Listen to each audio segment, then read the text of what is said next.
Un caro saluto ai telespettatori.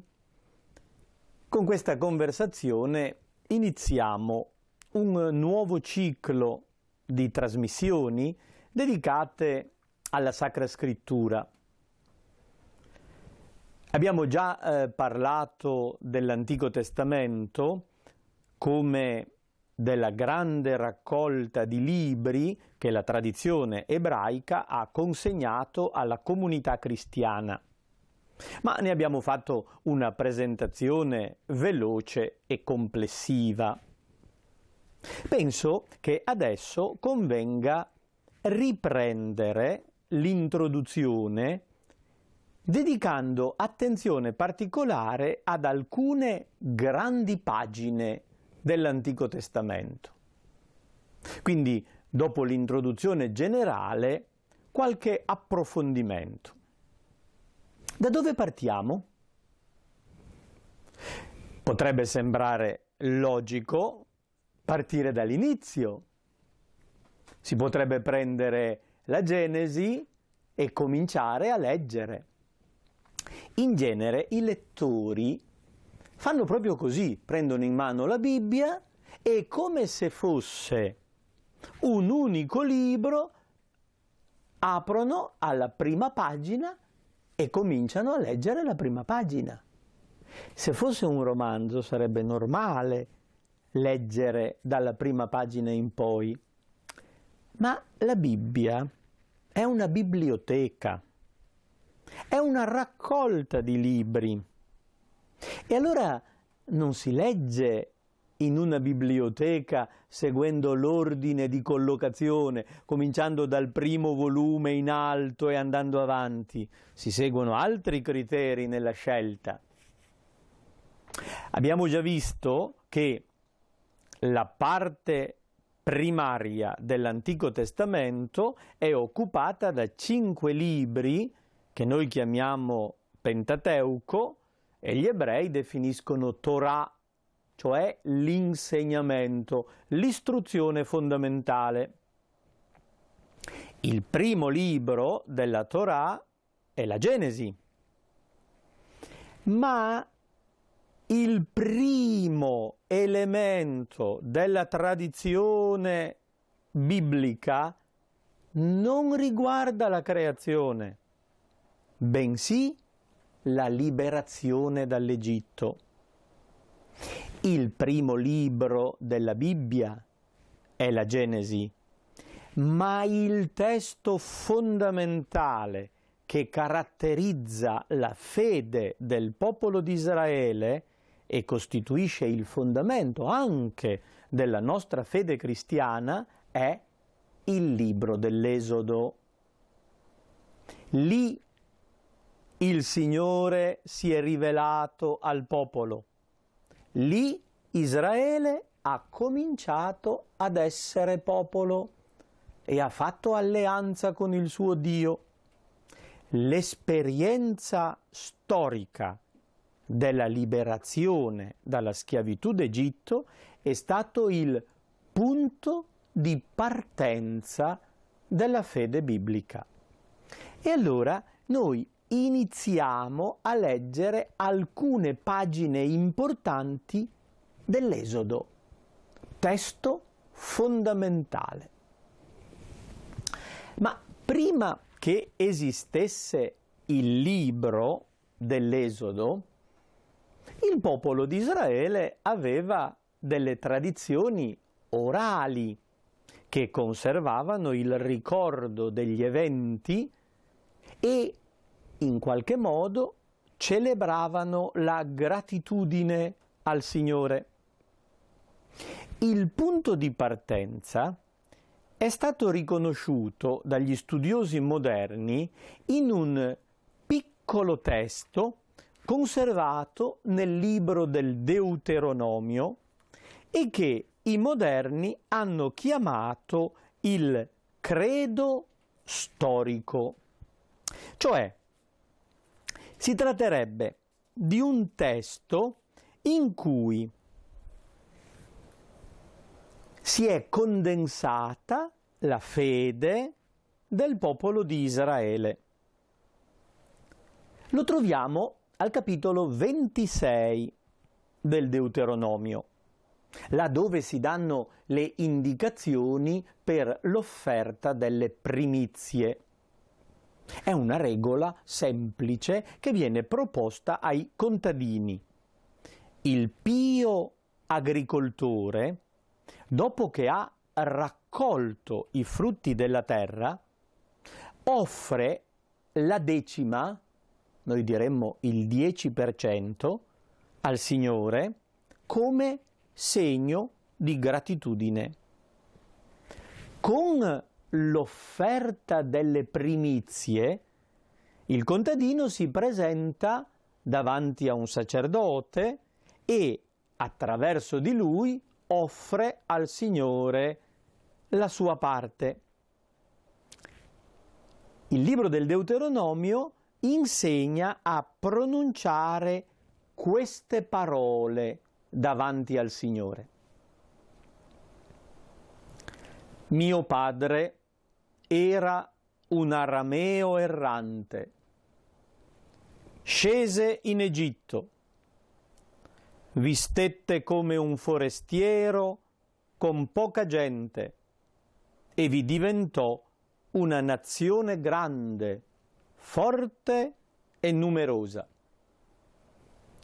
Gli egiziani ci maltrattarono, ci umiliarono e ci imposero una dura schiavitù. Allora gridammo al Signore, al Dio dei nostri padri, e il Signore ascoltò la nostra voce, vide la nostra umiliazione, la nostra miseria e la nostra oppressione. Il Signore ci fece uscire dall'Egitto con mano potente e con braccio teso, spargendo terrore e operando segni e prodigi. Ci condusse in questo luogo e ci diede questa terra, dove scorrono latte e miele. Ora ecco, io presento le primizie dei frutti del suolo che tu, Signore, mi hai dato. Questo testo, che abbiamo chiamato il credo storico, riassume la fede del pio israelita in un evento storico. È successo un fatto che ha segnato in modo definitivo l'esistenza del popolo. Questo fatto è la liberazione dalla schiavitù d'Egitto. Che Israele sia stato liberato ne è prova il fatto che il contadino ha la terra e la terra ha prodotto dei frutti. Quindi, con il segno della gratitudine in mano, il contadino fa memoria della storia e racconta quello che è successo tanti secoli prima, come se fosse capitato a lui in persona. Mio padre era un arameo errante. Non proprio suo padre, nemmeno suo nonno o suo bisnonno, ma gli antenati vissuti molti secoli prima.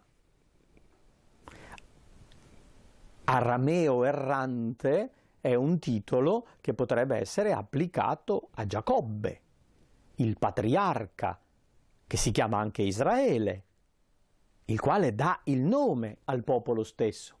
Giacobbe e i suoi figli scesero in Egitto in tempo di carestia per cercare cibo, come dei poveri emigranti. Si stabilizzarono nella regione del delta del Nilo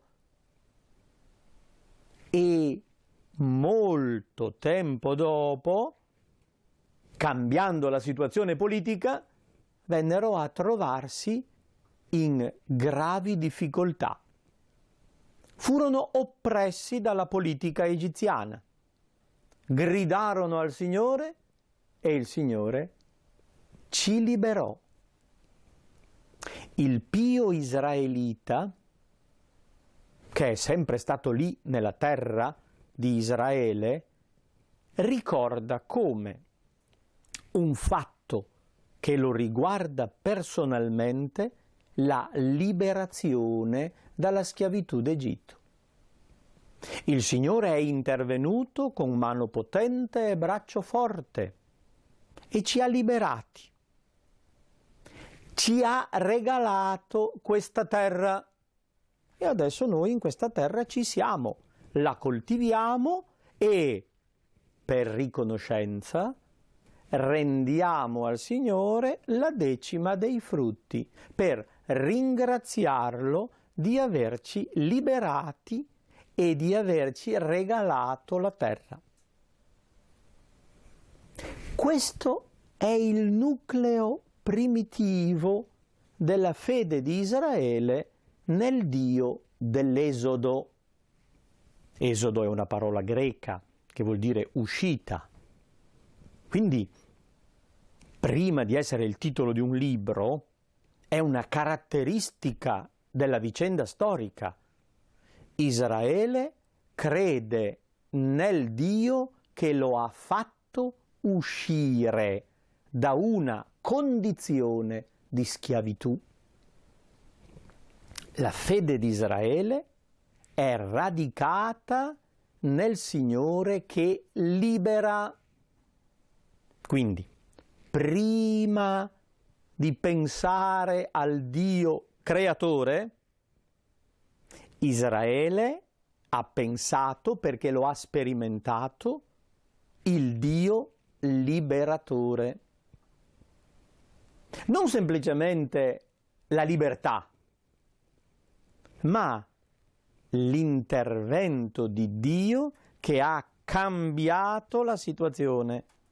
Dalla condizione di schiavitù ha fatto uscire quel gruppo di persone, liberandoli e costituendoli come un popolo. Il credo storico è quindi il nucleo più antico. Abbiamo notato che non è nominato Mosè e non è nominato nemmeno il Mar Rosso, neppure del Sinai si parla. Sono elementi fondamentali: la mediazione di Mosè, il passaggio del mare, l'alleanza al Sinai. Eppure quelli che noi oggi riterremmo elementi fondamentali nel nucleo primitivo del credo storico non sono presenti.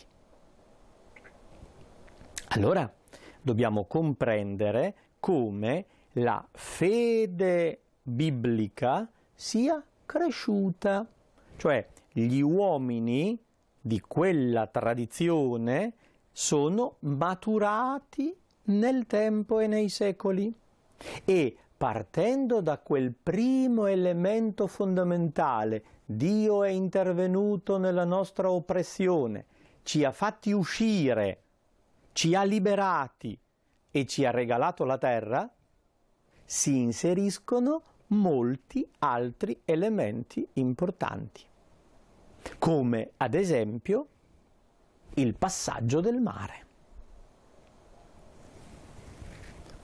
E allora partiamo di lì.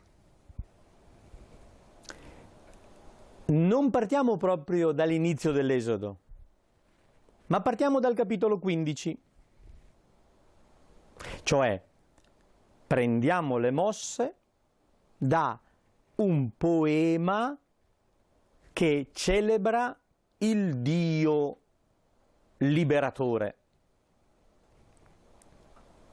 Il passaggio del mare è l'evento che segna il cambiamento di stato.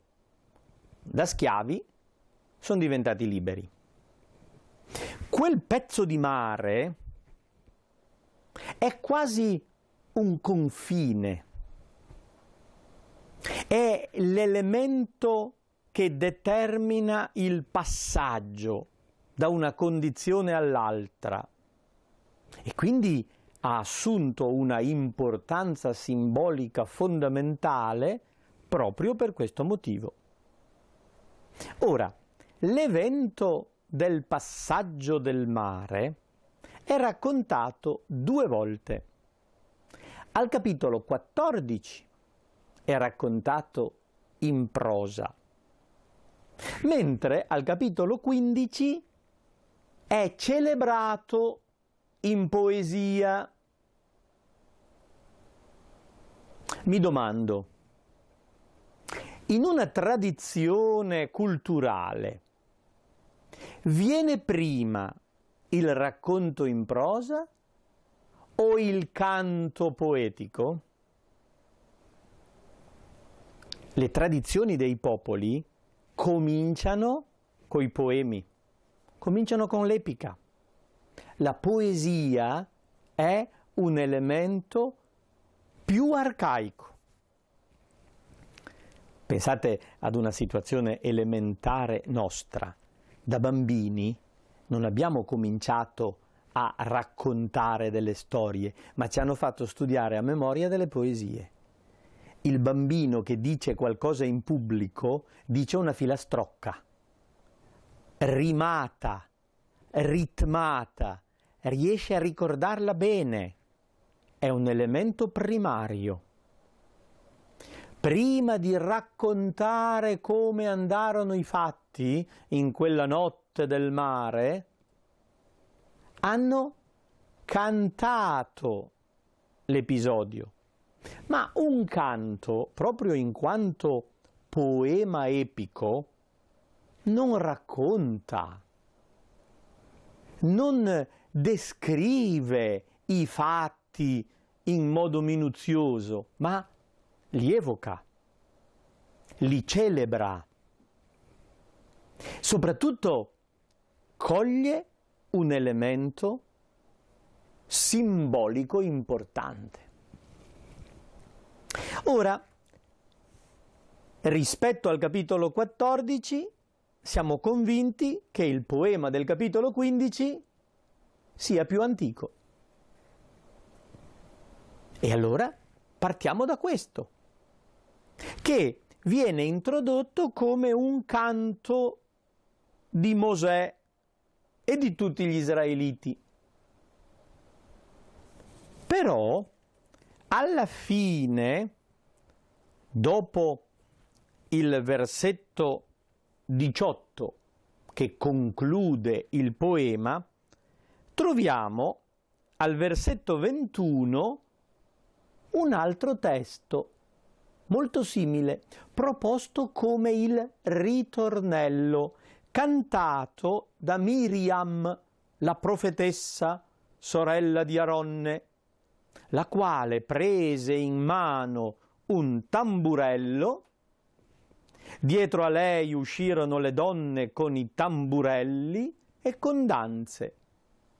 Allora Miriam e le altre donne cantarono: «Cantate al Signore, perché ha mirabilmente trionfato. Cavallo e cavaliere ha gettato nel mare». Questo è il canto più arcaico, è il ritornello più antico ed è un elemento innico essenziale, elementare. Cantate al Signore. Perché? In ebraico si ripete 2 volte lo stesso verbo. Perché trionfare trionfò. Cavallo e cavaliere nel mare gettò. Praticamente 2 versi, con rima baciata, molto semplice. Il canto è ritmico, ci si accompagna coi tamburelli e si danza e si ripete la stessa frase, che si impara a memoria subito, tante volte, variando sul ritmo. Che cosa dice questo primitivo canto dell'Esodo? Il Signore ha trionfato, ha stravinto, ha gettato in mare cavallo e cavaliere. Non c'è riferimento a Israele. Il ragionamento sulla libertà e la liberazione è posteriore. È frutto più maturo della riflessione teologica. Qui ci troviamo di fronte ad un canto epico molto antico, che può risalire tranquillamente all'epoca stessa di Mosè, circa 1250 a.C., in quella esperienza gioiosa del mattino quando si trovarono sani e salvi dall'altra parte e gli inseguitori invece erano spariti, molti dei quali erano morti. C'erano cadaveri anche di cavalli, resti dei carri. Il motivo del canto è il trionfo del Signore, il quale ha combattuto contro cavalli e cavalieri, cioè contro l'esercito, contro le forze umane. Non appartiene al nostro gusto moderno l'idea del Dio che combatte, ma dobbiamo adattarci e cercare di comprendere anche la bellezza e la validità di questa immagine che viene dal mondo antico. L'Israele dell'Esodo celebra un Dio vittorioso contro la prepotenza dell'uomo. I cavalli sono, nell'immaginario biblico, l'emblema dell'esercito, della forza militare, degli strumenti umani che danno garanzia di potere. Il Signore ha gettato in mare cavallo e cavaliere e chi usava il cavallo per combattere.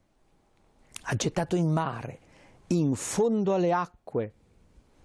Il mare è la grande massa dell'acqua che ha queste due funzioni simboliche, della morte e della vita.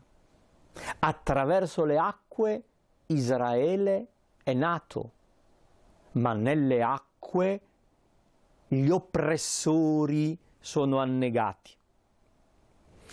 Il primo grido della fede di Israele è la celebrazione di un Dio vincitore contro la prepotenza dell'uomo, contro l'orgoglio che finisce in fondo al mare. Da questo ritornello arcaico, qualche poeta del tempo di Salomone, quindi 2-3 secoli dopo Mosè, ha composto per il Tempio di Gerusalemme un inno che ricordava il grande evento. L'inno comincia come il ritornello, ma con un particolare. Rispetto al cantate c'è la prima persona, voglio cantare, o semplicemente canterò. Anche questo è un segno di maturazione e di crescita. C'è una consapevolezza personale e una partecipazione attualizzante.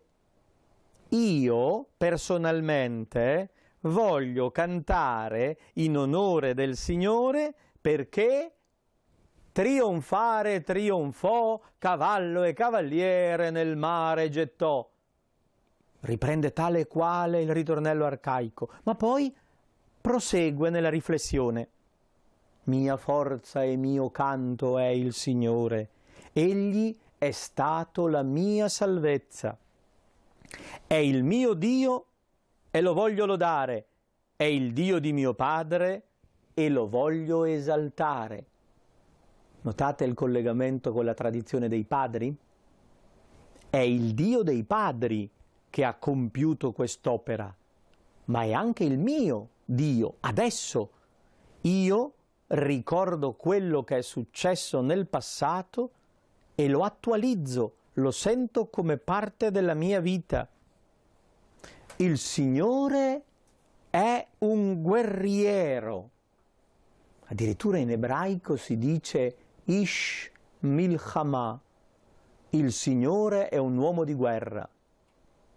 L'espressione a noi non piace. Pazienza.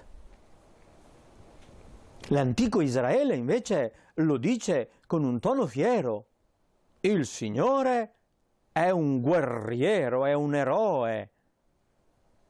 I carri del faraone e il suo esercito li ha scagliati nel mare, i suoi combattenti scelti furono sommersi nel Mar Rosso. Notiamo che non si insiste sul fatto che Israele ha passato il mare, ma sul fatto che il Signore ha eliminato i nemici di Israele. La tua destra, Signore, è gloriosa per la potenza.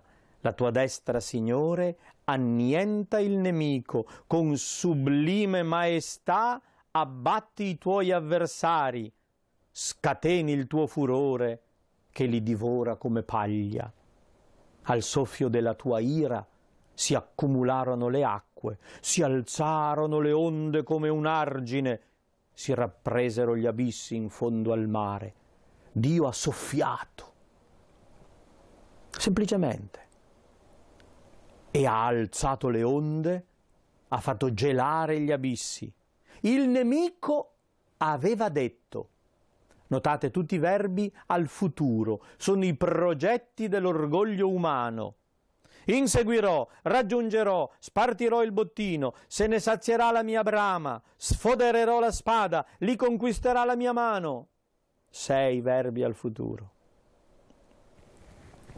Soffiasti con il tuo alito, li ricoprì il mare, sprofondarono come piombo in acque profonde. Ai progetti futuri dei nemici si contrappone il verbo al passato. Il Signore ha compiuto un'opera. Soffiasti e con il tuo alito hai chiuso il mare e loro, come piombo, sono andati a fondo. Guidasti con il tuo amore questo popolo che hai riscattato e lo conducesti con la tua potenza alla tua santa dimora, lo fai entrare e lo pianti sul monte della tua eredità, cioè Gerusalemme, luogo che per tua dimora, Signore, hai preparato, santuario che le tue mani, Signore, hanno fondato. Il riferimento al Tempio di Gerusalemme è chiaro, ma il Tempio di Gerusalemme è stato costruito oltre 200 anni dopo Mosè. Quindi non può Mosè aver cantato in quel momento un inno che celebra il Tempio di 2 secoli successivo. Ma abbiamo una storia di fede che cresce e di letteratura che si forma. Avete notato che anche in questo inno non si nomina Mosè, non si nomina il passaggio del mare da parte di Israele e non si nomina il Sinai. Soltanto si parla di una guerra che Dio ha vinto contro i nemici. Il Signore regna in eterno e per sempre. Questo è il punto di partenza. Il nucleo della fede di Israele è il riconoscimento nel Signore che vince la superbia dell'uomo e libera il suo popolo. Da questo punto di partenza si svilupperà una grande letteratura che poi diventerà il libro dell'Esodo.